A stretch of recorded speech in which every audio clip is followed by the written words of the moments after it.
Terima kasih untuk kesempatan yang telah diberikan kepada saya. Shalom.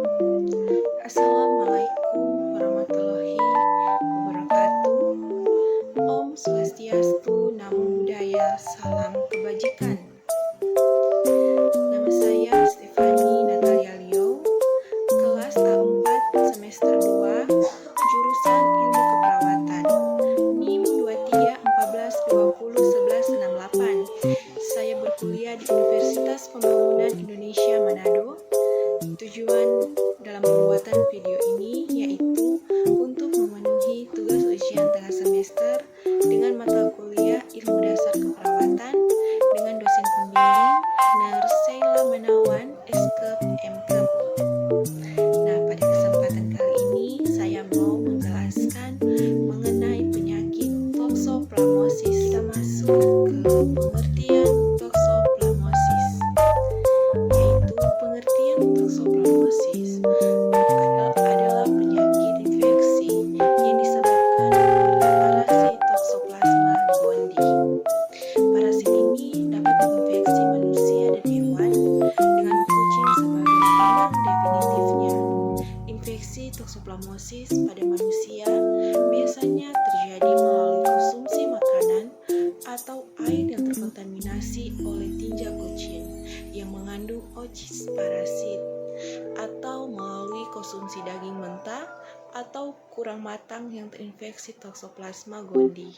Pada individu yang sehat, infeksi toxoplasmosis sering tidak menimbulkan gejala atau hanya menyebabkan gejala ringan.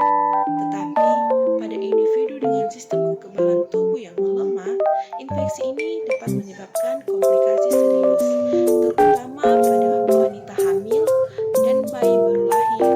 Mempelajari toxoplasmosis penting untuk mengidentifikasi langkah-langkah pencegahan, diagnosis, dan pengobatan yang tepat guna mengurangi resiko dan dampak penyakit ini. Berikut gejala tentang toxoplasmosis pada orang sehat, komplikasi individu dengan sistem kekebalan yang lemah.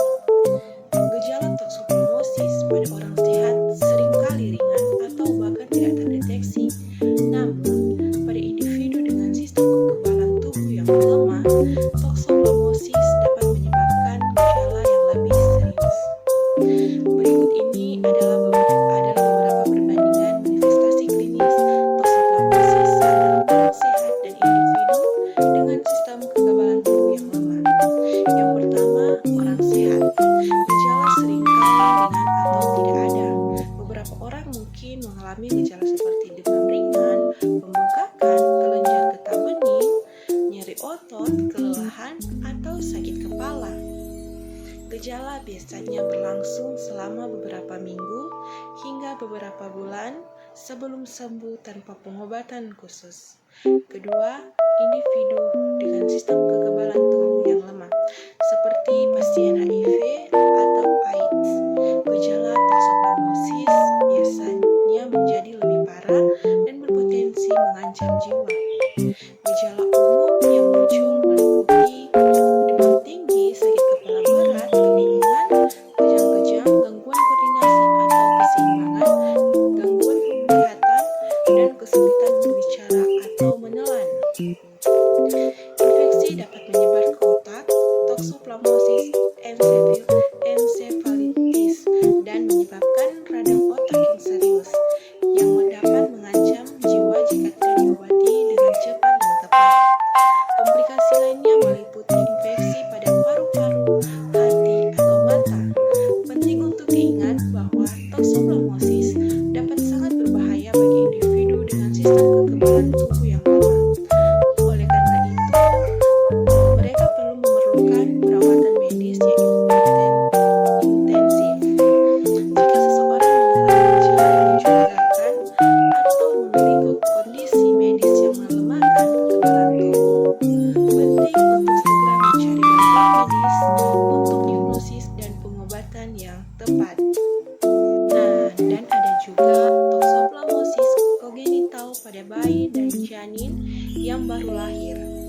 Toxoplasmosis congenital ini adalah infeksi toxoplasmosis yang ditularkan dari ibu hamil ke janinnya selama masa kehamilan. Infeksi ini bisa terjadi jika ibu hamil terinfeksi Toxoplasma gondii selama kehamilan atau sebelumnya, dan parasitnya menyebar ke janin melalui plasenta. Berikut ada beberapa hal yang perlu diketahui tentang toxoplasmosis. Toxoplasmosis congenital. Yang pertama, gejala toxoplasmosis congenital pada bayi dan janin yang baru lahir dapat bervariasi. Beberapa bayi mungkin lahir tanpa gejala, sementara yang lain dapat mengalami gejala yang parah, seperti cacat lahir, gangguan perkembangan, atau kerusakan organ dalam. Yang kedua, ada manifestasi klinis. Gejala yang mungkin muncul pada bayi dan janin yang terinfeksi toxoplasmosis congenital meliputi hepatosplenomegaly atau pembesaran hati dan limpa, icterus, kulit dan mata kuning, gangguan pada mata seperti chorioiditis, peradangan retina, gangguan saraf pusat, microsefali, kepala kecil, cacat lahir, dan gangguan pertumbuhan. Yang ketiga, diagnosis. Diagnosis toxoplasmosis congenital biasanya dibuat berdasarkan pemeriksaan klinis, riwayat ibu hamil, dan uji laboratorium termasuk tes darah untuk mendeteksi antibodi terhadap Toxoplasma gondii dan tes cairan tubuh dari bayi yang terinfeksi. Yang keempat, ada pengobatan. Pengobatan toxoplasmosis congenital biasanya dilakukan dengan pemberian obat antiparasit seperti pirimetamin dan sulfaniasin yang dapat membantu mengurangi infeksi pada bayi. Namun, pengobatan mungkin tidak selalu berhasil dalam mencegah atau mengurangi semua komplikasi. Yang kelima, ada pencegahan. Pencegahan toxoplasmosis congenital ini dapat dilakukan dengan memperhatikan langkah-langkah pencegahan selama dalam masa kehamilan, seperti menghindari konsumsi daging mentah atau kurang matang, mencuci tangan dengan baik setelah berinteraksi dengan kucing, dan menghindari membersihkan kotoran kucing selama masa kehamilan ini. Berikut diagnosis. Nah, dalam diagnosis ini untuk mendeteksi infeksi toxoplasmosis, beberapa pemeriksaan laboratorium yang kita dapat lakukan termasuk yang pertama itu ada tes serologi. Nah, tes serologi ini adalah tes darah untuk mendeteksi antibodi terhadap Toxoplasma gondii. Nah, yang kedua, tes PCR, Polymerase Chain Reaction. Tes PCR dapat dilakukan untuk mendeteksi DNA Toxoplasma gondii dalam sampel cairan tubuh seperti darah, cairan cerebrospinal, cairan sekitar otak, dan sumsum tulang belakang, atau cairan amnion, cairan di sekitar janin dalam rahim. Yang ketiga, ada kultur parasit. Kultur parasit dilakukan untuk mencoba menumbuhkan Toxoplasma gondii dari sampel yang diambil, seperti darah atau cairan cerebrospinal. Namun, metode ini jarang dilakukan karena parasit sulit untuk ditumbuhkan di laboratorium. Yang keempat, biopsi. Pemeriksaan biopsi jaringan seperti biopsi otot atau limpa juga dapat digunakan untuk mendeteksi keberadaan parasit Toxoplasma gondii. Yang keenam, tes immunoblot. Tes immunoblot atau Western blot digunakan untuk memverifikasi hasil positif dari tes serologi dan mengkonfirmasi keberadaan antibodi spesifik terhadap Toxoplasma gondii. Nah, next, berikut pada pengobatan toxoplasmosis biasanya diobati dengan antiparasit, bukan antibiotik, karena penyebabnya adalah parasit Toxoplasma gondii, bukan bakteri. Obat-obatan yang umum digunakan untuk mengobati toxoplasmosis ini termasuk yang satu, pirimetamin. Obat ini mengganggu metabolisme asam folat pada Toxoplasma gondii, sehingga menghambat pertumbuhan dan reproduksi parasit. Yang kedua, sulfadiasin. Sulfadiasin bekerja dengan menghambat sintesis asam folat dalam parasit, sehingga juga menghambat pertumbuhan dan reproduksi Toxoplasma gondii. Yang ketiga, ada kombinasi primetamin dan sulfadiasin. Kombinasi kedua obat ini sering digunakan bersama untuk meningkatkan efektivitas pengobatan toksoplasmosis.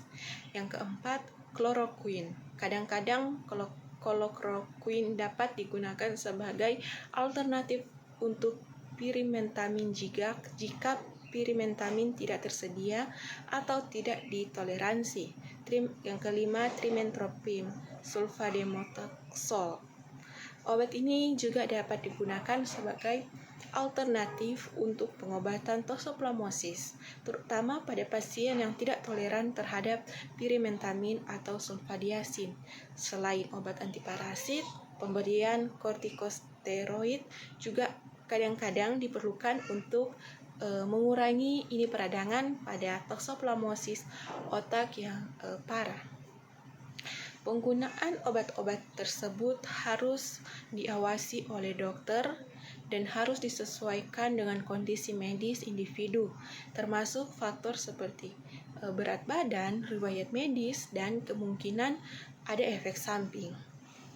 Next, berikut ada pencegahan langkah-langkah untuk mengurangi resiko infeksi toksoplasmosis. Kita dapat mengikuti langkah-langkah berikut. Yang pertama, 1. Hindari konsumsi daging mentah atau kurang matang. Pastikan untuk memasak daging hewan ternak seperti babi, domba, dan sapi hingga matang dengan suhu minimal sekitar 71 derajat. Hindari juga konsumsi daging mentah atau kurang matang termasuk daging asap atau daging yang diasinkan tanpa diproses lebih lanjut. Yang kedua, cuci tangan dengan baik. Cuci tangan dengan sabun dan air bersih setelah berinteraksi dengan hewan peliharaan, menangani daging mentah atau melakukan kegiatan yang berpotensi mengkontaminasi tangan dengan parasit Toxoplasma gondii. Yang ketiga, hindari konsumsi air mentah atau susu mentah. Hindari minum air yang tidak disaring atau tidak steril, serta susu mentah yang belum dipasteurisasi karena dapat menjadi sumber infeksi toksoplasmosis jika terkontaminasi. Yang keempat, perhatikan kesehatan kucing. Jika Anda memiliki kucing sebagai hewan peliharaan, pastikan untuk memberikan makanan yang aman, menghindari memberikan daging mentah, dan membersihkan kotoran kucing secara teratur. Juga hindari kontak langsung dengan tinja kucing, terutama jika kucing memiliki akses dari luar. Yang kelima, gunakan sarung tangan saat berkebun atau menyentuh tanah. Saat kita melakukan kegiatan di luar ruangan, terutama berkebun atau bermain di taman, kita harus gunakan sarung tangan untuk menghindari kontak langsung dengan tanah yang mungkin terkontaminasi oleh tinja kucing. Yang keenam, hindari makanan yang berpotensi terkontaminasi. Hindari makanan yang berpotensi terkontaminasi oleh parasit Toxoplasma gondii seperti sayuran mentah yang tidak dicuci bersih atau buah-buahan yang belum dikupas dan dicuci bersih. Akhir kata dari saya, for Syamaba calon mahasiswa baru yang punya keinginan untuk lanjut ke jenjang studi S1, di Universitas Pembangunan Indonesia Manado saat ini sedang dibuka pendaftaran. Jangan lewat kesempatan kali ini karena pendaftaran terbatas. Masih bingung ini kampus di mana? Kampus ini berlokasi di bahu Kecamatan Malalayang, Kota Manado, atau di belakang Gereja Immanuel Bahu. UNPI ini adalah kampus swasta yang sudah meluluskan mahasiswa-mahasiswa terbaik. UNPI ini juga memvalidasikan mahasiswa-mahasiswa untuk berkarir di luar negeri atau magang selama 1 tahun. Nah, kalian mau tunggu apa lagi? Tersedia beberapa fakultas. Bisa dilihat dari brosur yang akan saya sertakan di dalam video saya kali ini. Mau tunggu apa le? Mari coba gabung dengan Perang Keluarga Besar Universitas Pembangunan Indonesia Manado. Perang kampus ini so bebas biaya pembangunan deng nyandak pungli. Ini nyandak tertarik memasuk deng bergabung dengan torang. Nah, dia dosen-dosen sudah jangan mau tanya pe bye-bye sampai di mahasiswa pe bye-bye. Kong torang di sini saling menghargai satu sama lain. Nah, akhir kata dari video saya, apabila ada salah kata, saya memohon maaf. Terima kasih untuk yang sudah mendengarkan video saya sampai selesai. Assalamualaikum warahmatullahi wabarakatuh. Om Swastiastu, Namo Buddhaya, salam kebajikan. Shalom.